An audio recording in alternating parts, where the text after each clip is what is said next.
کیا آپ دن رات محنت کرتے ہیں لیکن رزق میں برکت نہیں آتی؟ کیا گھر میں تنگ دستی نے ڈیرے ڈال رکھے ہیں؟ تو بس اب رک جائیے۔ آج کی ویڈیو میں آپ کو بتانے جا رہا ہوں قرآن پاک کی ایک ایسی سورت جس کے پڑھنے سے انشاءاللہ تعالی رزق کے دروازے ایسے کھلیں گے کہ آپ خود حیران رہ جائیں گے۔ السلام علیکم ورحمۃ اللہ وبرکاتہ۔ خوش آمدید میرے پیارے دوستو، آپ دیکھ رہے ہیں سیکھو وظیفہ، وہ چینل جہاں ہم قرآن و سنت کی روشنی میں آپ کی زندگی کے مسائل کا روحانی حل بتاتے ہیں۔ آج کی ویڈیو رزق کے موضوع پر ہے اور ہم جانیں گے کہ رزق کی تنگی دور کرنے کے لیے کون سی صورتیں پڑھنی چاہیے۔ اس ویڈیو کو آخر تک ضرور دیکھیں کیونکہ آخر میں آپ کو ایک خاص راز بتانے والا ہوں جو آپ کی دعا کی قبولیت کو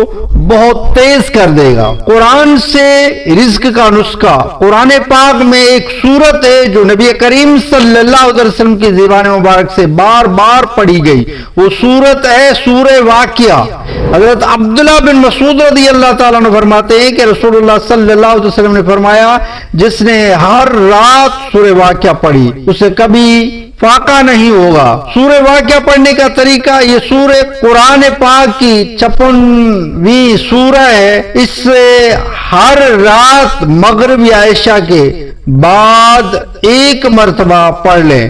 پڑھنے سے پہلے 3 بار درود پاک پڑھیں، پھر سورہ واقعہ پڑھیں، پھر آخر میں درود پاک 3 بار پڑھیں۔ اللہ سے رزق حلال اور رزق میں کشادگی اور رزق میں برکت کی دعا کریں۔ پہلے 7 دن میں ہی آپ تبدیلی محسوس کریں گے انشاءاللہ تعالی۔ اضافی عمل، یا باسطو یا رزاقو، اگر آپ چاہیں تو اس کے ساتھ ایک اور چھوٹا وظیفہ بھی کر سکتے ہیں۔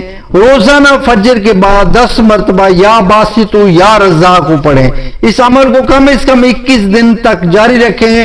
نیت خالص ہو، دل سے اللہ کو پکاریں اور دعا میں یقین رکھیں۔ رزق صرف پیسے نہیں ہوتا، رزق وہ سکون ہے جو آپ کے دل کو ملے، وہ صحت ہے جو محبت ہے، وہ بے برکتی ہے وہ برکت ہے جو اللہ دیتا ہے۔ اگر آپ کام ملے، یقین کے ساتھ عمل کریں۔ اگر آپ کا دل بے چین ہے تو دولت بھی کام نہیں آئے گی۔ اسی لیے ہمیشہ رزق حلال، برکت والا رزق اور اللہ کی رضا والا رزق مانگے۔ نماز کی پابندی رکھیں، نماز سے جو انہیں رزق میں برکت ہوتی ہے۔ نماز سب سے بڑا وظیفہ ہے، نماز کی بغیر بندہ کس کام کا نہیں، تو ہمیں نماز کی پابندی لازمی کرنی چاہیے۔ رزق میں برکت کا ایک حل اور آپ کو میں بتاتا ہوں کہ صدقہ دیا کریں۔ صدقہ کرنے سے رزق میں برکت ہوتی ہے، وہ چاہے کھجور ہی کیوں نہ ہو، صدقہ کریں، انشاءاللہ اس سے بھی رزق میں برکت ہوتی ہے۔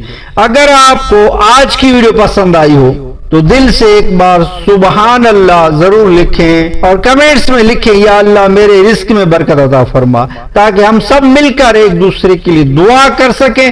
چینل کو سبسکرائب کرنا نہ بھولیں کیونکہ روزانہ ایسے ہی روحانی وضاحت اور قرآنی دعائیں لے کر ہم حاضر ہوتے ہیں۔ آخر میں بس اتنا کہوں گا کہ اللہ جسے چاہے غیب سے رزق عطا فرما دیتا ہے، بس اس پر یقین رکھو۔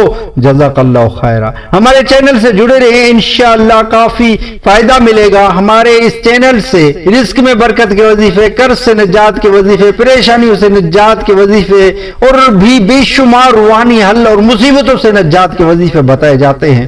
دوبارہ ملتے ہیں کسی اور ویڈیو میں، تب تک کے لیے اللہ حافظ۔